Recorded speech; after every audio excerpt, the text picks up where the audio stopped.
builders are going to win in this new era. Builders don't like bureaucracy. Builders don't like politics. They want to be told this is what customers care about and go solve it. Two-time founder, was in YC, now the founder and CEO of Nuvocargo, agentic platform for all of North American freight, raised about $85 million, and you just launched Nuvo AI. It really is an agentic platform with 12 agents coming out of the box that everyone thought were impossible to automate. Now with AI, you're finally seeing them get automated or significantly augmented by AI. Any attempt in the past where you just try to remove humans completely, you lose what people in this industry really value, which is deep customer relationships. You cannot possibly plan for AI to do everything. Maybe in 3 years, we're all in the singularity and, or maybe we already are. We believe that what you're doing is you're really making your team significantly more productive with AI. And then when something goes wrong, because something is going to go wrong most of the time, humans will step in and unblock it to get it to the next stage. It's a culture of builders. And I want to keep leaning into that because I think that's the future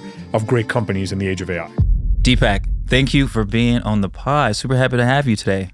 Thanks, man. Appreciate you having me. Yeah, so let's jump in. Two-time founder, was in YC 2018 batch, now the founder and CEO of Nuvocargo, agentic platform for all of North American freight. We're going to jump right into that. Raised about $85 million, QED, NFX, many other investors, and you just launched Nuvo AI. So let's jump right in. Like, what was that moment like? You had a launch video, you had all these new things going on. I think a voice AI agent. Like, what's going on with Nuvo AI in the recent launch? Perfect. So assuming that your listeners are not freight experts, Nuvo AI is a product built for manufacturers, distributors, retailers, what we call shippers. That's the jargon in our industry. And it really helps. These are companies, you can think of like plastics companies, packaging companies, all sorts of businesses that need to move products over the road in truckload freight in North America, whether it's domestic US, US Mexico, US Canada. We launched a product that basically helps them reduce their spend. They work with Nuvo. They don't need to work with 15 other tools, achieve concrete outcomes. So it's a true full stack AI model. And those are the outcomes we achieve. But the reason it's called Nuvo AI is because it really is an agentic platform with 12 agents coming out of the box that help our customers achieve those outcomes in ways that were not possible before at a cost that wasn't possible before the age of AI. That's the simplest way I could describe it. And let's talk about those 12 agents. Like, what are, if we don't ask too much, but like, you got to pick your favorite baby. So if there was one or two favorite agents, like, what are those agents and what are they doing for the customer? Yeah, I think that the procurement flow, again, why do you hire a freight broker? That's what Nuvocargo, that's one of our products. Basically, a freight broker is like, hey, I need to move 200 trucks this month to 50 destinations. And I want to find the cheapest truck that's going to give me a good service. What that means is like it's going to deliver on time, pick up on time. So historically, freight brokers, they do something called carrier sales, which is like, hey, I show up, I see the screen with all these open shipments, and I go and I start calling truckers and I negotiate with them, voice, email, super manual. So that status quo is very inefficient. And we have multiple agents in the procurement flow. That's one of my favorites because we've basically saved these people, carrier sales people, 5-6 hours a day to achieve better outcomes, where they show up and now they have a bunch of bids coming in for their shipments already negotiated by AI through email and voice agents, already screened for compliance. So it's giving them significantly more bids with better quality data at a fraction of the time. So they're just able to do so much more per day in what is one of the most critical functions of a freight broker. So there's a lot of examples like that. That's one of my favorites because even the carrier sales people on our team that come from the industry, they're so shocked that they're saving so much time and they have better data at their fingertips to find the cheapest truck and screen to make sure it's not a fraudulent entity, which is a big issue in trucking today as well, right? So hopefully that's an example. No, that's really good. I want to talk about the outcomes over tools. That seems like a big philosophy internally at the company. We've even been seeing many people talk about services is the new software, if you will. So I'm curious of how you come up with that philosophy, and then how did you pressure test that with your customers? Yeah, so I think I talked about this on a recent other kind of write-up we did with another investor friend, Luke. Nuvocargo's strategy has always been basically driving outcomes and not selling software tools. And that has many names in the venture world, right? It used to be tech-enabled services. Now it might be full stack AI native services. It's all similar. And so that's always been our philosophy. Hey, we are the freight broker. We are the customs broker. That means we've decided to be the entity that will provide the end-to-end service, and customers will measure us on that outcome at hopefully a lower or equal cost than, let's say, legacy player in the industry. So that's just been inculcated in our DNA from day one. And we've seen the venture world kind of ebb and flow, whereas as early as 6 months ago, people were really excited about just selling agents to legacy freight brokers. At least what we've seen is that doesn't drive the same quality of outcomes because there's so much change management involved and the humans using the tools. So we can go much deeper on it, but that's always been part of our DNA. And I think that now it's proving to be a very popular strategy in Silicon Valley. And I think it's the strategy that drives the best customer outcomes, particularly in freight. That's the industry I know best, but I do see patterns in other industries as well, right? Which it sounds like you do too. Yeah. And then how do you think about pricing with that? Like tools, total different pricing than trying to price that outcome, which is more around labor than just your tech budget. So curious how you had that conversation internally. How are customers responding?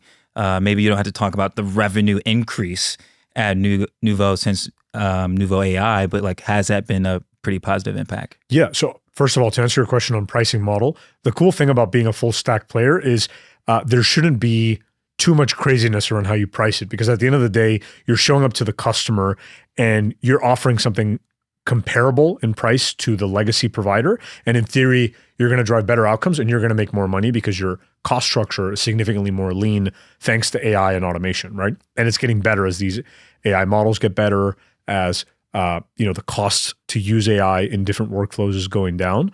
So our three revenue streams, freight brokerage, customs brokerage, and managed transportation, which is kind of where Nuvo AI really fits in, they haven't changed. We can just charge the same or less than incumbents and make a lot more money ourselves. So it's a win-win for our customers because we've automated so much of that, let's call it the inefficiency, the OpEx, the human manual work that you end up charging for to the customer. That's what really what you're charging them for, is that human work that's being done that now AI can do so much of, right, at a higher quality. Yeah, and you talk a lot about like 70% is automated. You still have that 30% that the humans involved with. Maybe you can talk about, like, at Harlem Capital, we have this thing called human in the loop. It's like a theme that we want to invest around, where we do think humans become more valuable in certain parts of the business long term, and we want to keep that human in the loop. How do you think about the human in the loop? I mean, that's extremely aligned with how we think about the future of industries like freight. Freight has been notoriously complicated to automate, right? Like, we're 7 years in, and finally, as of the last year, you're starting to see big pieces of workflows that everyone thought were impossible to automate. Now with AI, you're finally seeing them get automated or significantly augmented by AI, right? So the reason that we really like the full stack model or the AI native service model for freight is because any attempt in the past where you just try to remove humans completely, like that carrier sales example I gave you, or the people selling to the customer, you lose what people in this industry really value, which is two things: deep customer relationships or deep carrier relationships, like vendor relationships. That's number one. And number two is exception management, because logistics is an industry where so many things can go wrong that you cannot possibly plan for AI to do everything. Maybe in 3 years, we're all in the singularity, and or maybe we already are, and it gets there. But I think until we get there, for you to be able to benefit from the improvements in AI, we believe that what you're doing is you're really making your team significantly more productive with AI. And over time, we're starting to see parts of our business where humans are overseeing what the agents do. They step in when the agent has, I don't know, a 5 or 7 or 12% error rate. And their job is to step in and get the shipment to the next step, right? Like the reason we talk about 12 AI agents is because the entire life of a shipment has different agents and different steps of the puzzle. And so you can think of each step as, hey, there's an action that needs to be done. This load needs to get built or priced, or we need to turn on tracking, whatever that is. You have an AI agent that's doing a lot of the heavy lifting. And then when something goes wrong, because something is going to go wrong always, right? Or most of the time, humans will step in and unblock it to get it to the next stage. So what that's resulting in is humans are significantly more productive. They can do a lot more shipments per day. That's one of the metrics, like loads per day per rep in our industry. And those humans are becoming more strategic, more well compensated. And they're really, you can think of them visually as like moving the dials of the machine and supervising the agents instead of just doing rote, repetitive manual work that is not fun for them and is not super valuable. I love that. And let's talk a little bit more. I'm curious of, you said you've been around for 7 years now.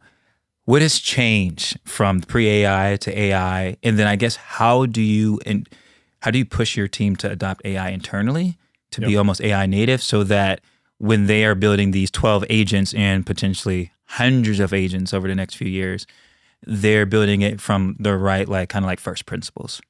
That's a great question. So I would say one of the things we were very fortunate was that I'm a paranoid CEO, right? I'm a paranoid founder. And so 2 years ago, or maybe 2.5 years ago, we were fortunate that, we're very close to YC. Like YC changed my life and I keep a lot in touch with some of the partners there. One partner in particular I'm super close to is Jared Friedman. And there was just so much excitement in the world of technology that you started seeing these young companies and what they were able to do. And slowly we started seeing companies saying, hey, I can automate this thing in freight that's never been possible before, like voice AI to negotiate with carriers, or taking all these unstructured emails and their PDFs and making sense of them. And so for over 2 years, we just started embracing that, like, hey, these new startups could steamroll us, even though we're a young startup, and we should try to be a design partner. We should try to let everyone pitch us and really have this mindset shift where, hey, this is a true platform shift. Even if it turns out to be a nothing burger, it's well worth our effort and time to pay attention, right? And so that manifested in a few things. Number one, getting pitched by all these companies, and maybe out of 10, 3 or 4, something stuck out to our team, and they would have an aha moment like, oh wow, this is not BS. This is not just Silicon Valley hype. There's something here that we could use. And we would start doing pilots with a lot of these different startups at different parts of the life cycle, right? So that's number one. I went from the annoying CEO who's just like spamming them with tweets and blog posts and startups to them slowly seeing the potential as they saw some of these companies with very particular use cases that we were like, if you can do that with AI, we have people doing 5 hours a day of that workflow. Mm-hmm. Like, what if it works? And then you start seeing the improvements. Like, it wasn't one thing, it was 1,000 little things that we did. And the story I gave in one of those write-ups I told you about is, you fast forward to our March onsite, just planning for Q2, and our whole company just can't stop talking about AI to the point that I have to tell them to like take a chill pill a little bit because we can't be You created a monster. Yeah, I mean, we just actually just published an article about this. We're like, hey, AI is great, and we are completely AI pilled in the company, but we need to make sure that now that the cost of building stuff is approaching zero, we are building things that add value to our customers. Judgment comes in. Yeah, judgment on what to build, why. We put it in 4 categories for our customers.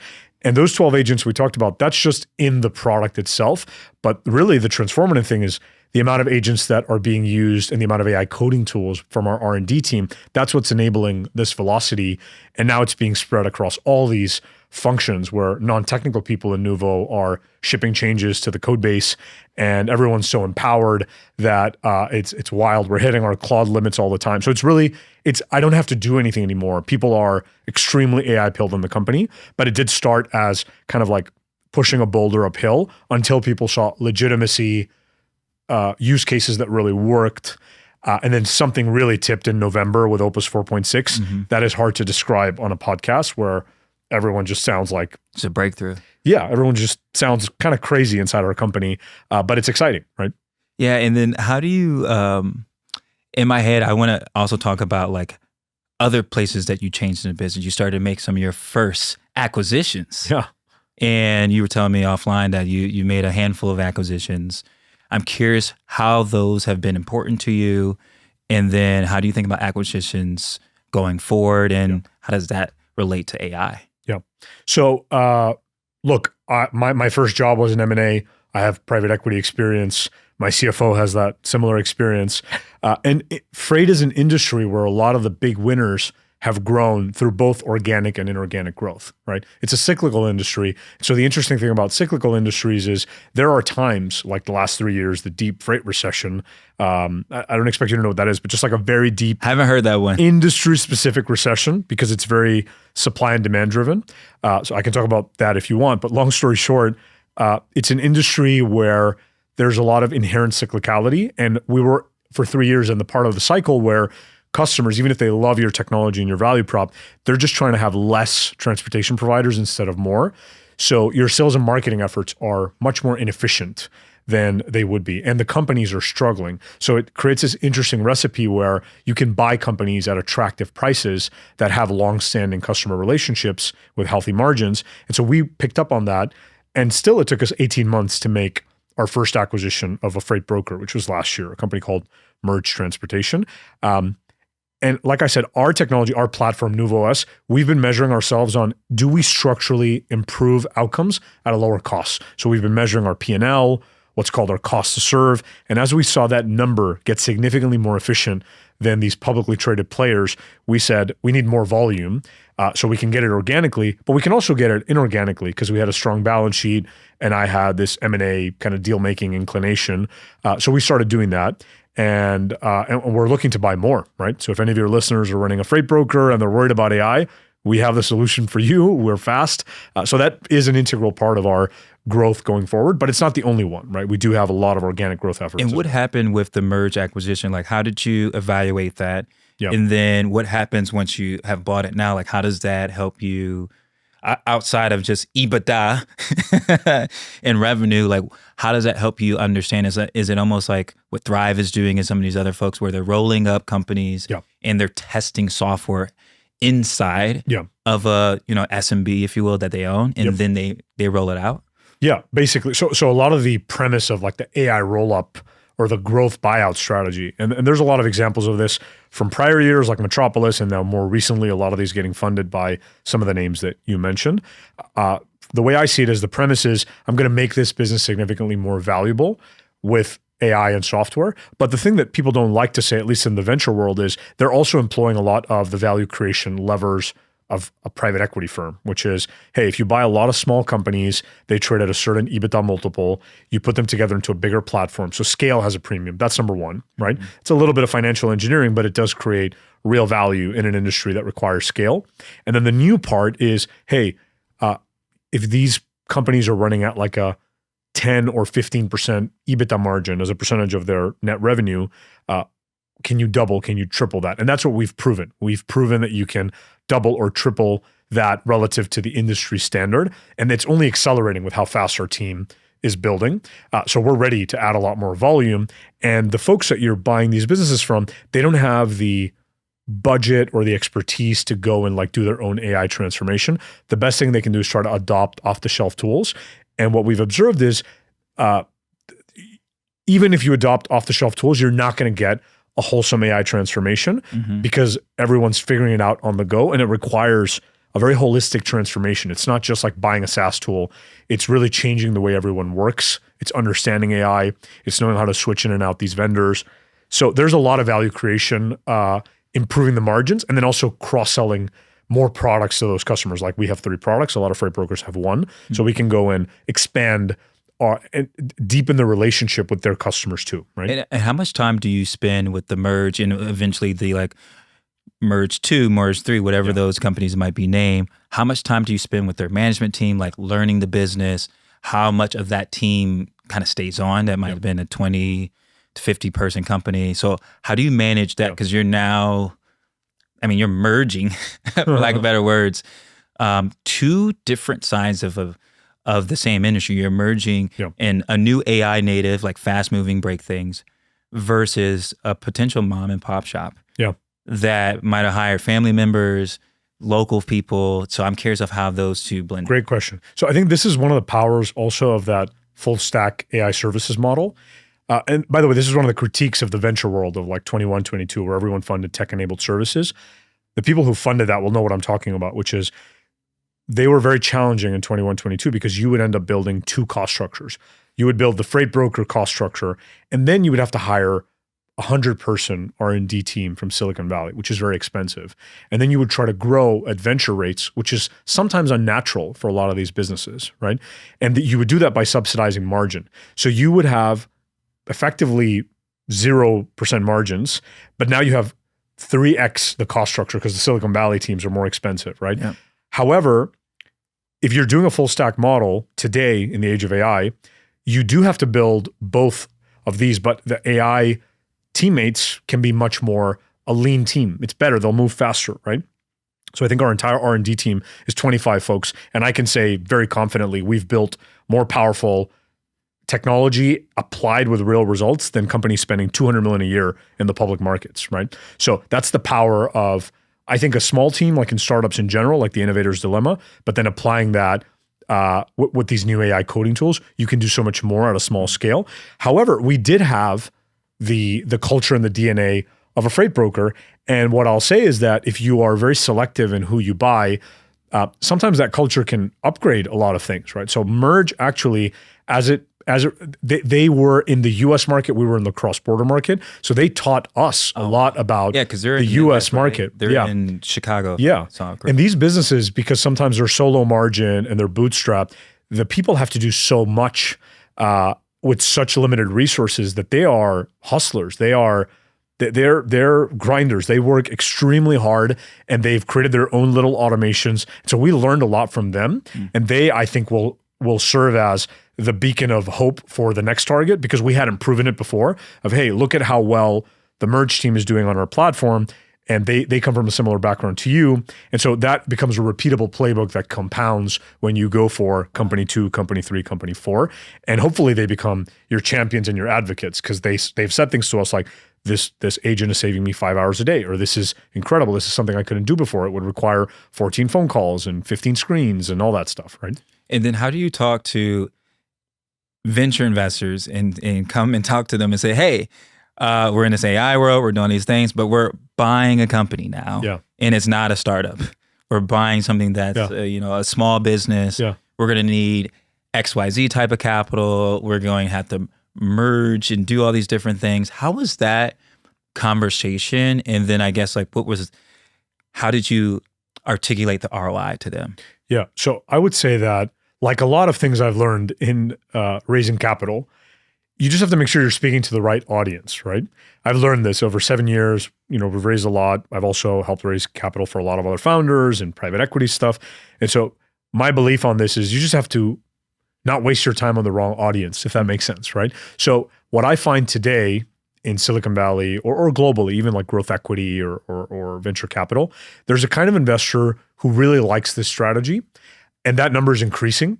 I don't know, since Sequoia put out their services essay and emergence. That went viral. Yeah. I didn't even know that. I mean, that person who wrote that was based out of the London office and had never heard of him before. Right.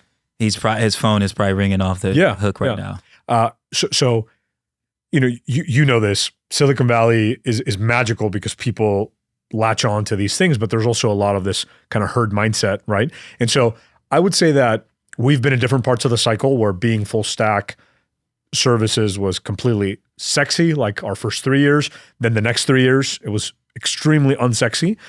And then now it seems to be sexy again. But through that whole time, I would tell you that I try to seek out people that understand the value of full stack AI services, outcomes, not tools. And those people who appreciate that, they tend to be excited by, hey, what are the different ways we can grow?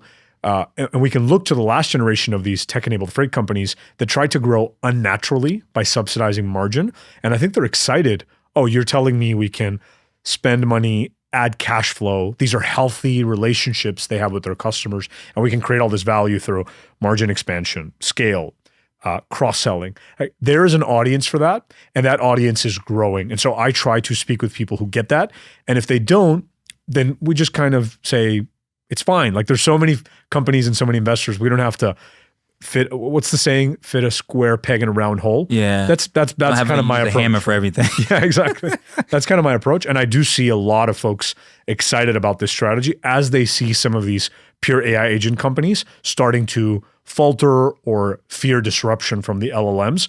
I think they're looking for something sturdier. And so I actually think we're in a time where this strategy is becoming very popular again, right? And this podcast is brought to you by Gunderson Detmer. For over 30 years, Gunderson Detmer has represented what's next. Built exclusively for the innovation economy, the firm is the #1 law firm in venture capital globally, partnering with leading investors and groundbreaking companies from start to scale.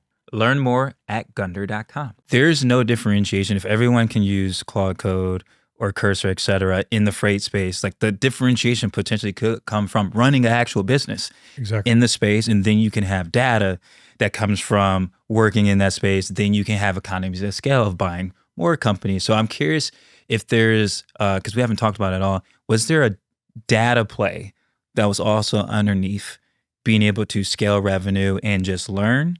Yeah. Are you thinking about that long term? Is there something you can start training models, or like what is that long term data play? It's a great question, and I think if you ask my VP of R&D, he'd have a more thoughtful answer than me.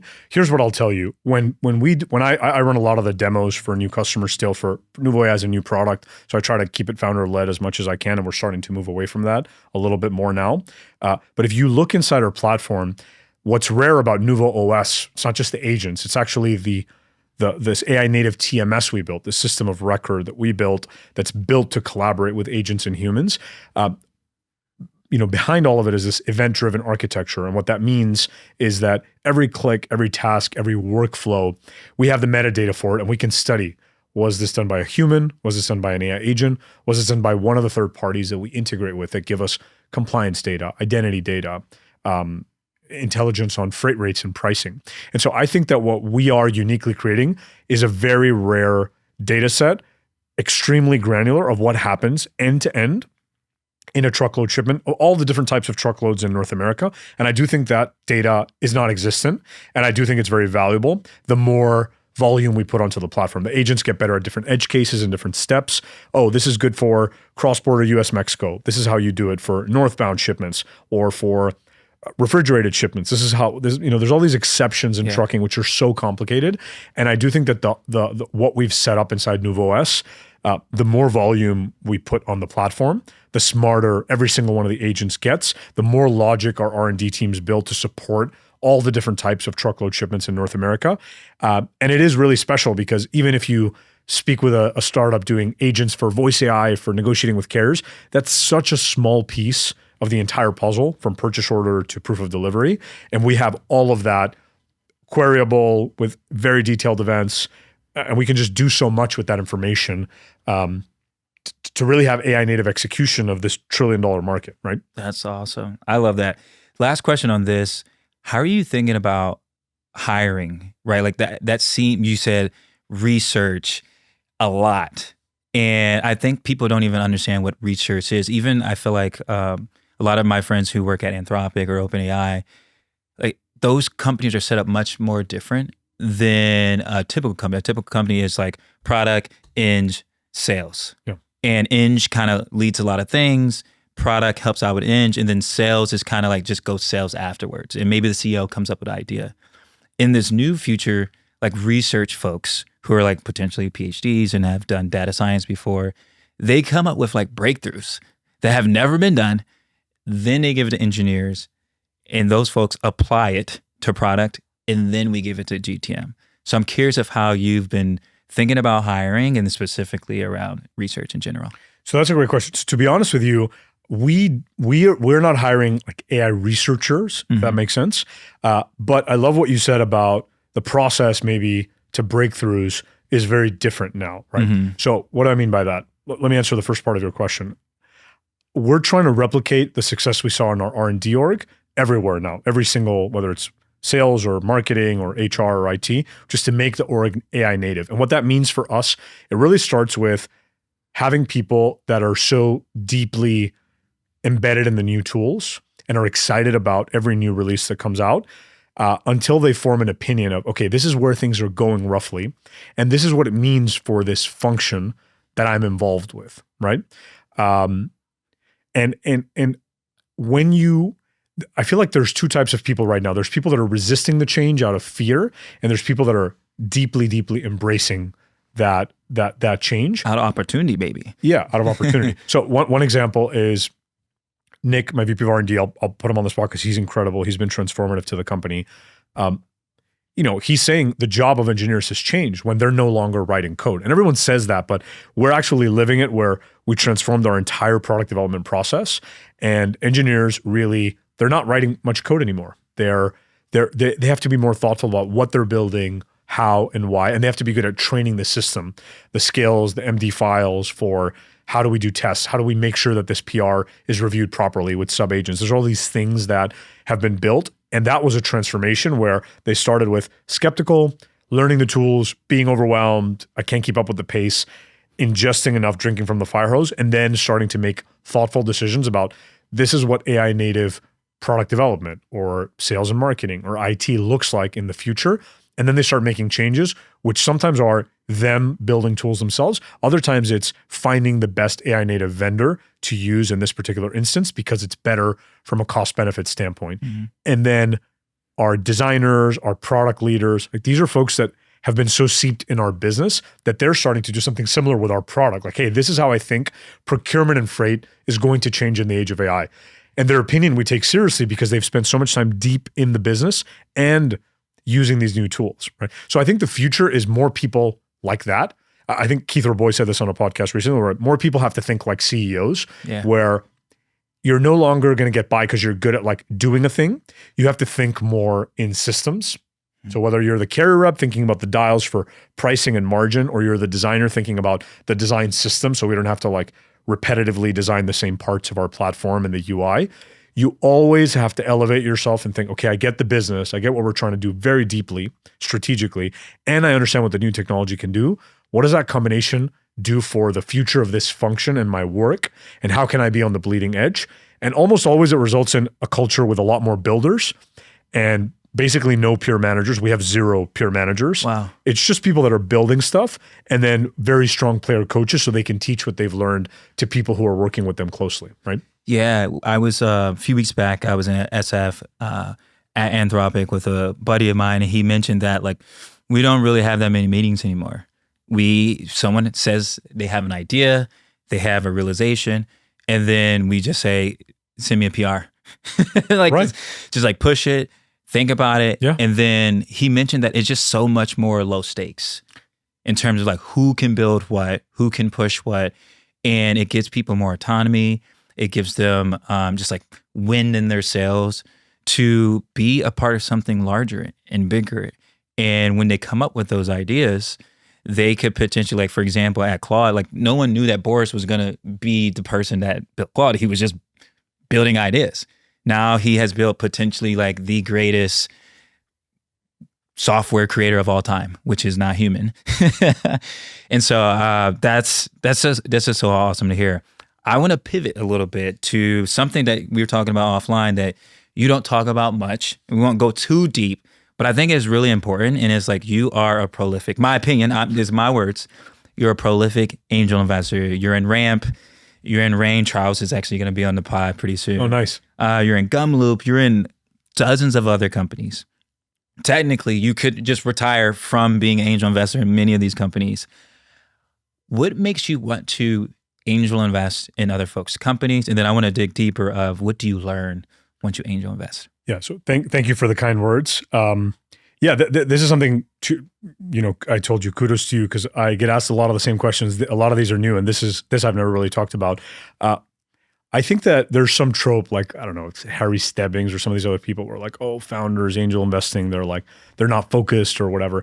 For me, the best founders I know, without throwing anyone under the bus, some of the founders of the companies you mentioned that are extremely successful, they're extremely prolific angel investors. And I learned from them the power of that. And by the way, it doesn't start with financial motives. It starts with this kind of, this mindset of what I would call like infinite games. There's like an essay there's like a book on this, James Carse. I don't know his name, I'm going to butcher it. But in general, a lot of my style in business is trying to find ways to do things with people I respect and add value. I think if you ask most people that have done something with me, I try to be valuable. I try to help in any way that I can. And for me, the reward is learning and being associated with people I respect, right? So angel investing is this very simple way to, if you meet someone you respect or you want to learn from, or you just want to be on their journey, just write a $5,000 or $10,000 check. Sometimes for people, it's $1,000. Like, yes, I understand not everyone can do this, but I think more people could than people make it out to be. And for me, it's been life-changing. And even back to what we were talking about, like transforming the company with AI, I was freaking out about AI. I was, hey, we're going to get left behind. And so what I started doing was asking our YC partner, I want these guys to pitch me.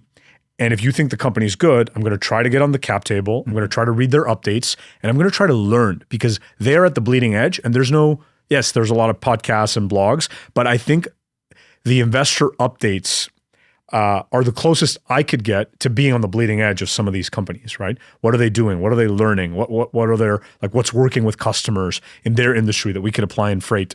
And so for me, quite frankly, if it wasn't for, like, by the way, this gives me a lot of empathy with VCs. If it wasn't for 5 or 7 names, it's a terrible financial decision. And then it happened to work out with some of those names, like you said, right, which has been very successful. But like, as Ramp as an example, if you talk to my team, how much I've learned from Ramp and how annoying I am by quoting the things that they do, I've gotten more value for our company and our shareholders from being an angel in Ramp than I think I have from just the investment, even though the investment's going to work out really, really well, right? And so I think if you think about things that way, you stop obsessing over, is this going to be 100x or 5x or a 10x? It's, am I going to learn something, and am I going to be associated with people I respect? And that has been a great recipe. And I've lost money on a lot of deals, but net, it's been great financially because I'm in some of those winners. But I think it's because it's not coming from a place of, I want to be a VC and track my TVPI and DPI. It's, hey, can I help great companies? Can I learn from these people? And by the way, that's how we end up acqui-hiring companies. Like, you have a good reputation with founders. That's how we acqui-hired Merge, Mentum. There's all these different good things that have come for our company and personally from angel investing that I think have made me a better founder. As long as you write the check, walk away, and it's not a part-time job, which is how I do it. I'll make a decision on the spot. It's a small check, and then I'm out, basically, right? Like, I'm there, I'm helpful. You have a crisis with your board, I'll step in and help. That's what, but it's been all upside for me, right? And then I'm curious, how do you do the relationship side? Not the, I'm going to mentor you or mentor me side. It's more of like, how do you just build that regular relationship of like, hey, I'm in town, let's hang out, let's do these things. Because I do think that there's so many like VCs, if you will, but there's only so many like CEOs.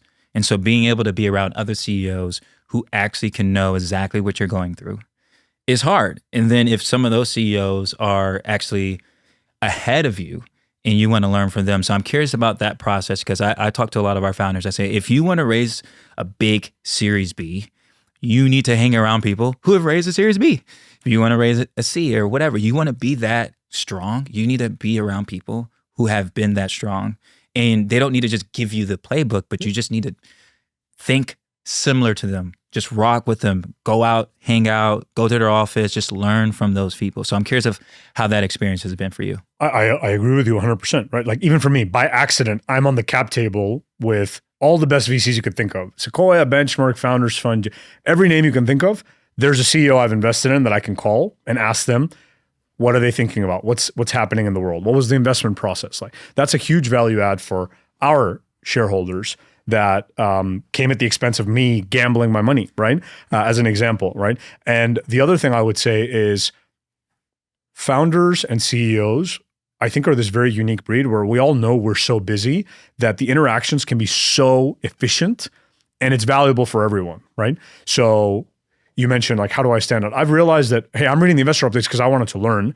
And I don't know, I'm an intense person. Hey, there's something I could do to help. Here's someone you should speak with. And I'll respond to most updates with something like, read this article, meet this person. This guy could be your customer. You should hire this person. And they consistently tell me, like, you're one of the few people that ever responds and helps. And I don't think I'm doing anything. I'm just like handling my email. You know what I mean? Mm-hmm. I'm like, I don't know, talk to this person, read this. And so it does show also how low the bar can be for helping out startups. And I see that too, by the way. Like, I love my investors, but it's 100 plus people. Most of them are not making customer intros and this and that. And so you can do a lot to help out these companies. And I think between CEOs, they just like, to your point, to reach out. How did you think about hiring execs? I'll give you a real story. And again, I'm talking about Nick so much because he's been transformational, but I almost hired the wrong VP of R&D if I didn't have a conversation with Kareem at Ramp, right? That's a story my team has heard a lot, where I don't have an engineering background.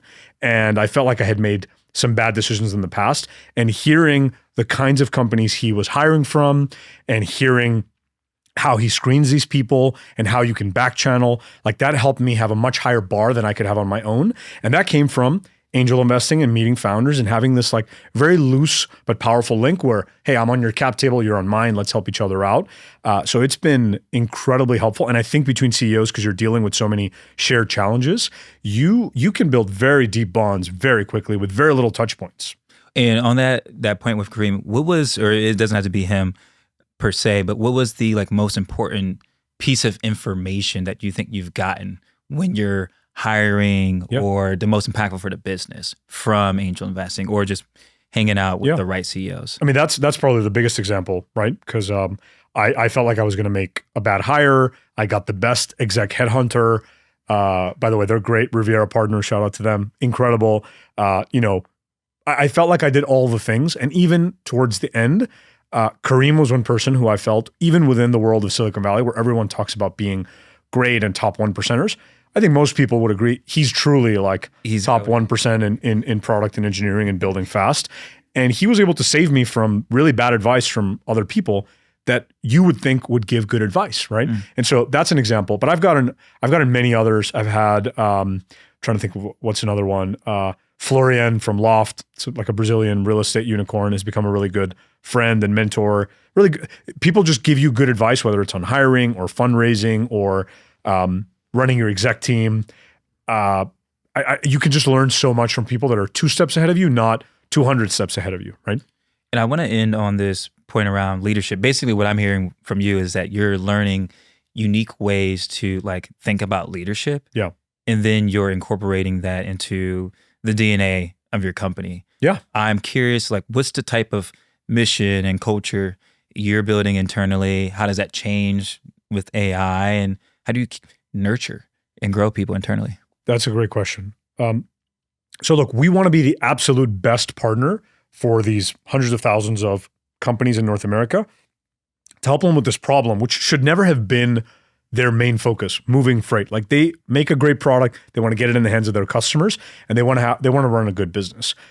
We want to be the absolute best partner to do that with our service offerings and our technology. So that's the mission, and we try to be very customer centric, both externally and internally to our teams who do this work, so that we can study what allows them to drive these outcomes. Right?